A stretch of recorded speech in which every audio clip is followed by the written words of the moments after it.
Let's look at the first algorithm in this section. We want to count the number of vowels in a string. So in this section, we're going to implement all of our methods in this class, string utils. This is a container for a bunch of utility functions around strings. So let's add a new method here, public.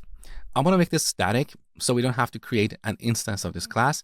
This is a common convention for implementing utility methods. We declare them as static, okay? Here we want to return an integer. We call the method count vowels and give it a string. So here we should declare a count variable. Then we need to iterate over this string, get each character, and then see if this character is one of the vowels in English. So these vowels are A, E, I, O, and U. So let's add a for loop here for each character in string.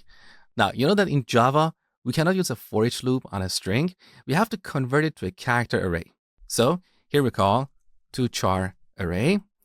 Now, let me show you the poor way of writing this code. The poor way is to have an if statement with 5 conditions like this. If character equals A, or it equals E, or it equals I, and so on. This is a really ugly way of implementing this code. A better way is to store these vowels in a string, and here check to see if that string contains the current character. So here I'm going to declare a string called vowels. We set it to A, E, I, O, U. Okay. Now, in our for each loop, instead of having 5 conditions, we simply write if vowels.index of current character does not equal -1. We could also use the contains method. Now, this method expects a character sequence. So we cannot pass this character here. We have to convert it to a string. To do that, we use the character class, character dot toString, and then pass this character. So this is another way of checking to see if this string contains the current character. Now I'm going to revert this to the simpler implementation in case you're not a Java developer and you don't want to learn about all these things. So here we check to see if vowels.index of character does not equal -1. Most languages have support for this method. So if the current character is a vowel, then we need to increment the count. Now, instead of a string, we could also use a set because sets are ideal for looking up values. They can quickly tell us if they contain a particular value.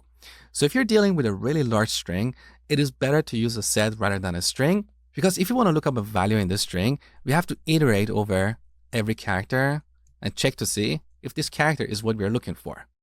All right, let's move on. So once we calculate the count, then we return it over here.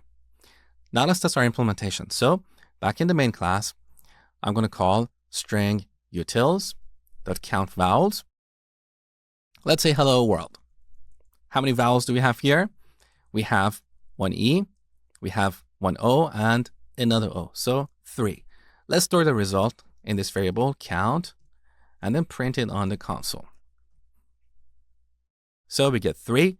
Now with strings, we should always check for edge cases like uppercase and lowercase characters, white spaces, empty strings, nulls, and so on.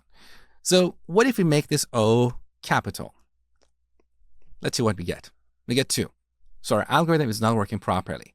To fix this, we go back to our implementation. So just before converting this string to a character array, we need to convert it to lowercase because all these vowels we have stored here are in lowercase, okay? Now let's run the program one more time. Now we get 3, beautiful. What if we pass a string with a bunch of white spaces? We get 0, that's perfect. What if we pass an empty string?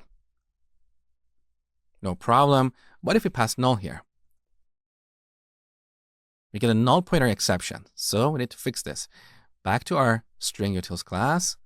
The first thing we want to check here is check to see if string is null. Then we return 0. Let's test the program one more time. There you go. So this is how we count the number of vowels in a string.